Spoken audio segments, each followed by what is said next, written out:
بڑے مقصد کے لیے چھوٹی چھوٹی جنگیں چھوڑ کر بڑا گیم پلان دیکھنا پڑتا ہے۔ عمران خان نے ڈیل نہیں، شاید اپنے بڑے مقصد تک پہنچنے کا راستہ ہموار کیا ہے۔ دوستو، عمران خان کو گزشتہ رات تقریباً 1 سے 1:30 بجے کے درمیان شفا انٹرنیشنل منتقل کیا گیا، جہاں کئی گھنٹوں تک ان کے مختلف ٹیسٹ اور انویسٹیگیشنز ہوئے اور پھر صبح انہیں دوبارہ اڈیالہ منتقل کر دیا گیا۔ اب اصل فیصلہ میڈیکل بورڈ کی ریکمنڈیشن پر ہوگا کہ خان کی صحت کے موجودہ صورتحال کیا ہے اور کیا انہیں مزید علاج کے لیے ہسپتال میں رکھنا ضروری ہے۔ اگر ڈاکٹرز یہ سمجھتے ہیں کہ ان کی حالت اڈیالہ میں رہنے کے لیے مناسب نہیں، تو ممکن ہے ان کی اگلی ڈیسٹینیشن شفا انٹرنیشنل کے بجائے بنیگالہ ہو۔ لیکن یہاں اصل سوال میڈیکل رپورٹ سے بھی بڑا ہے، کیا خان نے کوئی ڈیل کی ہے، اور اگر کی ہے تو اس ڈیل کی نوعیت کیا ہے؟ میرا تجزیہ یہ ہے کہ اگر عمران خان کو یہ راستہ دیا جاتا ہے کہ ماضی میں جو کچھ ہوا اسے ایک طرف رکھے، سیاسی معاملات کو نئے سرے سے سیٹ کرے اور پاکستان کو ایک فری اینڈ فیئر الیکشن کی طرف لے جائے، تو اسے صرف ایک عام سیاسی ڈیل کہنا شاید درست نہیں ہوگا۔ فرض کرے کسی شخص کو یقین ہو اس کے خلاف بنائے گئے کیسز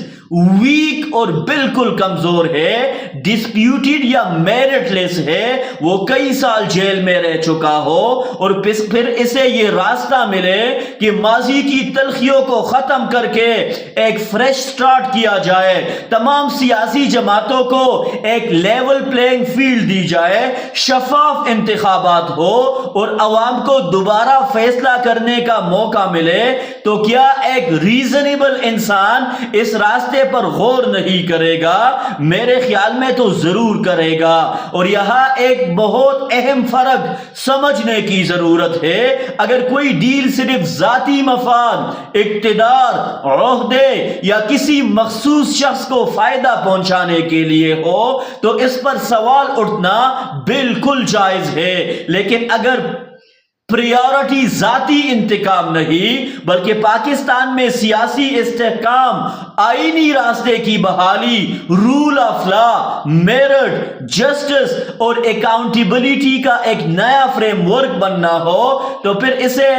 پرسنل لیز نہیں کہا جائے۔ خان اگر یہ سمجھتے ہیں کہ ان کے سامنے دوبارہ عوام کے پاس راستہ کھل رہا ہے، تمام سیاسی جماعتوں کو انتخابی عمل میں برابر کا موقع مل رہا ہے اور عوام 5 سال بعد دوبارہ اپنی حکومت منتخب کر سکے گی، تو پھر ماضی کے ہر تنازع کو اپنے راستے کی سب سے بڑی رکاوٹ بنانا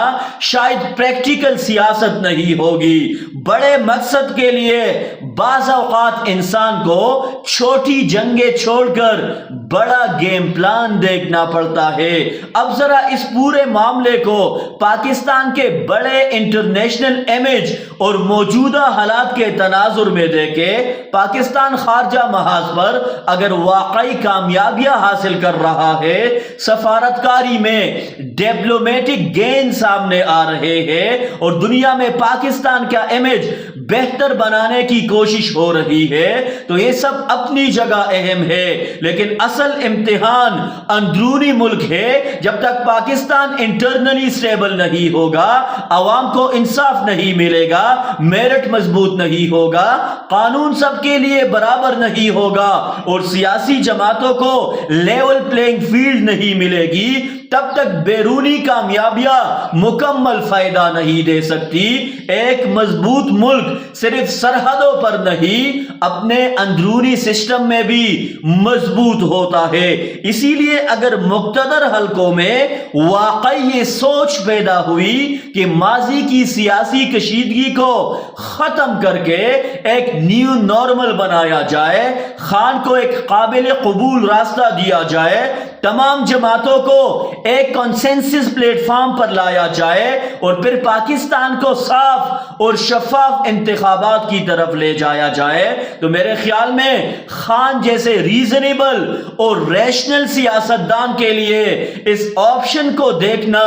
غیر منطقی نہیں ہوگا، کیونکہ اگر مقصد صرف جیل سے باہر آنا ہوتا تو شاید بات مختلف ہوتی، لیکن اگر مقصد یہ ہو کہ پاکستان میں عوام کی طاقت دوبارہ سینٹر آف دی سسٹم بنے تو پھر راستہ بدلنا مقصد سے پیچھے ہٹنا نہیں بلکہ مقصد تک پہنچنے کی عین حکمت عملی بھی ہو سکتی ہے۔ اور سب سے آخر میں ایک بات بالکل واضح ہے، میں یہ نہیں کہہ رہا کہ کوئی ڈیل ہو چکی ہے یا اس کی تمام تفصیلات بھی طے ہو چکی ہے، میں صرف اس سناریو کا تجزیہ کر رہا ہوں جس کی باتیں سیاسی حلقوں میں کی جا رہی ہے۔ اگر واقعی کوئی ایسا راستہ موجود ہے جس میں خان کو رہائی ملے، سیاسی انتقام کا سلسلہ ختم ہو، تمام جماعتوں کو برابر کا موقع ملے، شفاف انتخابات ہو، عوام کو دوبارہ فیصلہ کرنے دیا جائے، تو پھر اسے صرف پرسنل ڈیل کہہ کر مسترد کرنا بھی شاید درست نہیں، کیونکہ سیاست میں اصل سوال یہ نہیں ہوتا کہ آپ نے کل کیا کھویا، اصل سوال یہ ہوتا ہے کہ کل آپ پاکستان کے لیے کیا حاصل کر سکتے ہیں۔ اگر ماضی کو ایک طرف رکھ کر ایک نئے سیاسی سفر کا آغاز پاکستان کو استحکام، انصاف اور حقیقی عوامی مینڈیٹ کی طرف لے جاتا ہے تو شاید یہی وہ بگ موو ہے جس کا انتظار پاکستان ایک بڑے عرصے سے کر رہا ہے۔